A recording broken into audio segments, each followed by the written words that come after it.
President Trump pulled a fast one on the markets. He rescinded all tariffs on all countries, putting just a flat 10% tariff on all countries as they renegotiate trade terms, except for China. China is the one that we're still having a trade war with. That still needs to be worked out. So I want to give you my perspective on all this. First of all, it was a very interesting chess move that Trump has played, because he's now basically pitted the world, in a sense, against China, in the sense of like, listen, now we're willing to do deals. This was just my negotiating tactic. This was just my battering ram that I used to bring you all to the table, because we had over 75 countries knocking on the door of the White House trying to get renegotiations for trade deals. Now Trump is saying, let's do it. And even the EU just this morning passed retaliatory tariffs on the United States, but they're not getting what China's getting. So Europe got out easy on that one. And here's what I think's happening is Trump sees the greatest trade barrier, or I guess like the biggest trade imbalance is with China.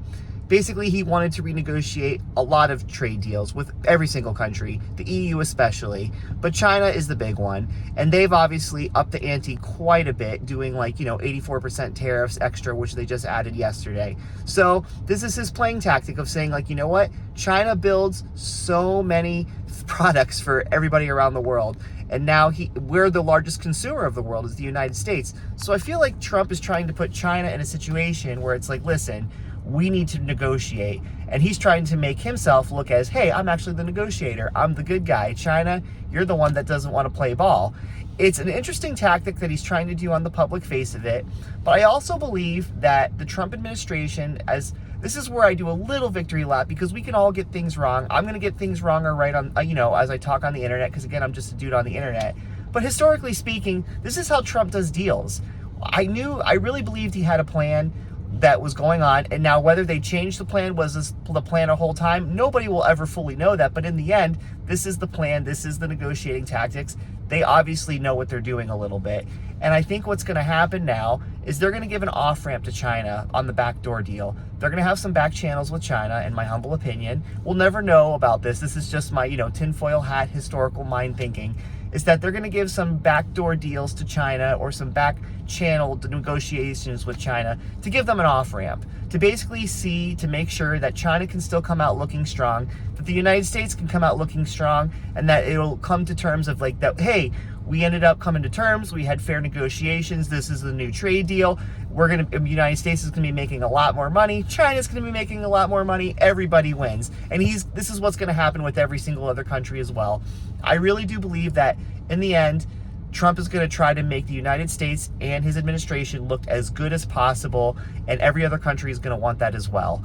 Because again, we are the largest consumer in the world, and in the end, if we're all trading with each other and there are more balanced trade negotiations going on, and more balanced trade all in general, that is not a bad thing. That's good for every single country. So as long as the Trump administration plays ball and plays ball fairly from here on out, I personally see that the markets are going to continue to recover a little bit. Now, we are still going to see some volatility, in my opinion. This trade war is not over. We could still dip lower, but man, the markets ripped today. We basically went back to where we were prior, when the trade war situation was starting to happen and we didn't know exactly what the terms were going to be. And you know what? Papa Powell, Jerome Powell has already said this year that they expect to have 2 more rate cuts at the end of this year. I keep seeing people online saying that Jerome Powell's not going to cut. And you know what? I guess anything can happen, but I'm just going off what Jerome Powell said at his last Federal Reserve meeting. He flat out said publicly they still have 2 rate cuts on the book this year. And I do think that American inflation is probably lower than 2.8, because the Federal Reserve's indicators often are lagging. If you look at trueflation.com, it's already having us under 2%. Now, you can take what Trueflation is what's saying with a grain of salt. But in the end, I still see that there's room for the Federal Reserve to cut, in my humble opinion.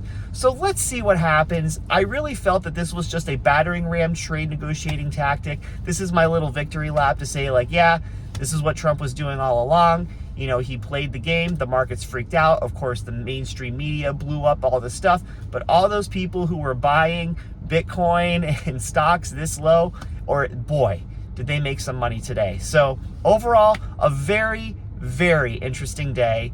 Let's see what the future holds, because again, we're all just people on the internet trying to figure it out. But yeah, I still think we're in the bottoming zone.